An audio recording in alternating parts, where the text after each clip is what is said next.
Termina neste ano o prazo para que os estados e cidades brasileiras acabem com os lixões, implantem aterros sanitários, ampliem a coleta seletiva e desenvolvam programas de educação ambiental. Essas metas fazem parte da Política Nacional de Resíduos Sólidos e os catadores estão engajados nisso. Tanto é que os trabalhadores apresentaram ao governo federal o programa Reciclagem Popular. A intenção é fortalecer a categoria, fazendo, por exemplo, a distribuição dos recursos financeiros em toda a cadeia produtiva da reciclagem. No Brasil, dos 800 mil catadores de materiais recicláveis, 85 mil estão organizados em cooperativas ou associações ligadas ao Movimento Nacional dos Catadores. Isso representa apenas 10,6% de uma categoria que ainda é pouco reconhecida e valorizada. Às vezes tem algumas pessoas que têm preconceito, porque a pessoa trabalha e é catadora e tal, mas tinha que ter um reconhecimento para as pessoas ver que o trabalho que a gente faz é bom para eles mesmos, limpar o meio ambiente, né? Chegou o tempo dos catadores ser reconhecidos, não chegar aí e vender o material por qualquer preço, como a gente chega, muitas pessoas chegam aí em ferro velho e vai vender e é explorado. Muitos pensam que a gente está tirando todo esse material na rua, está ganhando milhões e milhões, mas não é. Muitos materiais são leves, você tem que ajudar tonelada para estar vendendo. Uma das coisas que eu mais tenho orgulho de dizer é que eu sou um catador de material reciclável e sou filho de catador de material reciclável. A Política Nacional de Resíduos Sólidos prevê a extinção dos lixões e a ampliação da coleta seletiva até agosto deste ano. Para garantir a inclusão de todos os catadores nessa política, o Movimento Nacional dos Catadores de Materiais Recicláveis apresentou ao governo federal o programa Reciclagem Popular. A reciclagem popular, na verdade, é a participação dos catadores como protagonista na cadeia da reciclagem, né? Porque, na verdade, nós tivemos, dos 10 anos para cá, vários programas pontuais de apoio aos catadores. Hoje nós estamos discutindo que nós precisamos ter um programa efetivo, uma política pública específica para os catadores, né? Que ela está linkada, é lógico, a outras políticas, a Política Nacional de Resíduos, né? A política de saneamento, só que nós estamos discutindo agora um programa, que esse programa ele envolve desde os catadores que estão em situação de rua, em situação de lixão, até os catadores, na verdade, que estão em cooperativas, em organizações, trabalhando, discutindo a questão da verticalização da cadeia, né, melhorar a sua produção, fabricar outros materiais. O programa também propõe a criação de um Fundo Nacional de Investimentos na Reciclagem Popular e inclui as políticas do movimento dos catadores. Une as nossas políticas, né? A política das mulheres, né, das catadoras, que são as maioria nas cooperativas, ela trabalha uma questão de gênero fortemente, né? Tem as questões de raça, né, que nós estamos trabalhando fortemente, questão de habitação, creche para as crianças. Então, na verdade, a reciclagem, o programa Reciclagem Popular, ele é um programa que engloba todos esses fatores políticos também do nosso trabalho do dia a dia. A Copicente ABC é referência de reciclagem popular. Ela foi criada em 2008 por grupos organizados de catadores que fazem a coleta seletiva de materiais recicláveis em municípios do ABC. Por meio da Copicente, os catadores realizam cursos de capacitação, participam de licitações e ainda lutam por políticas públicas para os trabalhadores. A gente está se profissionalizando para parar com esse mito de dizer que catador não é capaz. A gente está mostrando ao longo dos anos que a gente é capaz, que a gente sabe fazer.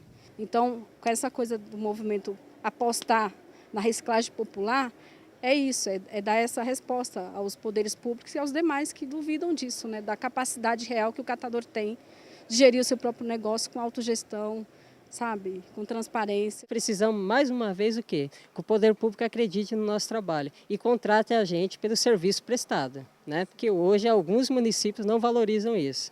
Queremos sentar na mesa com o prefeito e discutir, vamos discutir a contratação da cooperativa, né? Porque assim, contratando a cooperativa, pagando pela coleta seletiva, automaticamente o que acontece? Fortalece o catador que está dentro da cooperativa, automaticamente o que acontece? Beneficia as famílias que dependem disso e automaticamente conseguimos resgatar aqueles catadores que estão sendo explorados lá fora, trazer para dentro da cooperativa.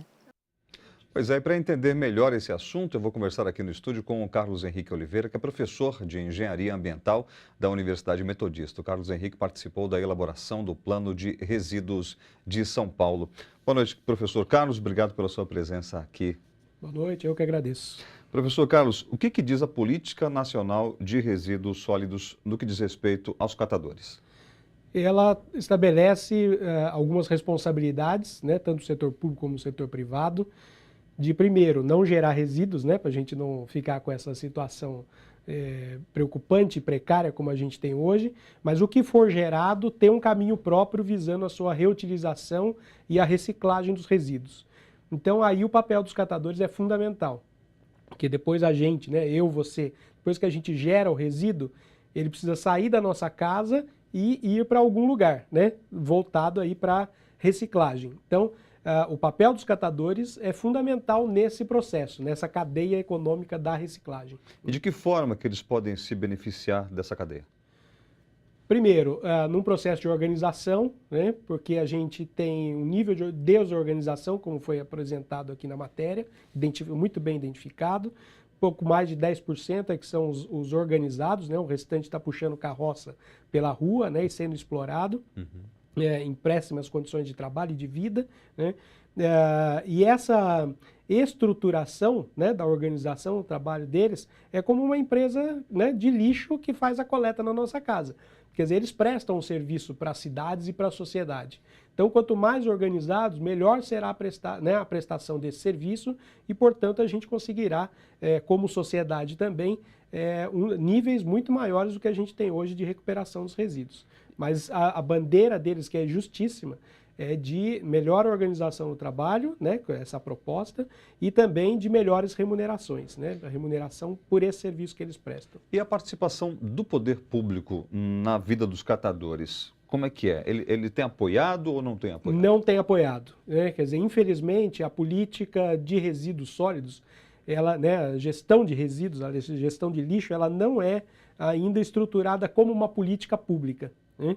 Então você tem contratos, né, para a limpeza pública, mas na verdade você não tem um planejamento ao longo do tempo como se faz na saúde, na educação, no transporte, que, né, mesmo com a virada de administrações, né, de 4 em 4 anos, esse é um serviço permanente. A gente precisa chegar nesse patamar, então o poder público está bastante atrasado nisso.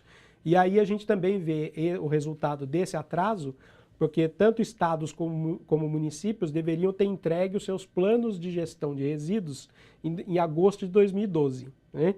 E pouco mais, só 9% dos municípios fizeram isso, dos 5.500 municípios brasileiros. Então nós estamos muito atrasados nisso. Né? Então as ações do poder público ainda têm muito que caminhar. E rapidamente, para a gente concluir, esse negócio da reciclagem é rentável? Muito rentável. E aí entra um outro aspecto que a gente não considerou aqui, que é a responsabilidade do setor privado, né? A lei, ela trouxe muito bem isso, inclusive baseada em experiências externas de outros países, né? Então, se você gera um produto, e é isso que a lei federal fala, você é responsável pelo ciclo de vida do produto, mesmo depois que nós consumimos, né? Então, uma garrafa PET, quem produziu aquela garrafa PET, né? Quem produziu aquele produto lá, ele é responsável por todo o ciclo dele até a garrafa virar um novo produto e assim por diante. Então o setor privado também tem uma responsabilidade e deve investir nesse ciclo, o que logicamente vai permitir ampliar a melhoria das condições de trabalho dos catadores. Melhorar sim essa participação. Sim. Professor Carlos, muito obrigado por sua participação, pelos esclarecimentos e esperamos tê-lo aqui outras vezes. Eu que agradeço e também espero que a gente possa avançar nesse tema também. É o que esperamos.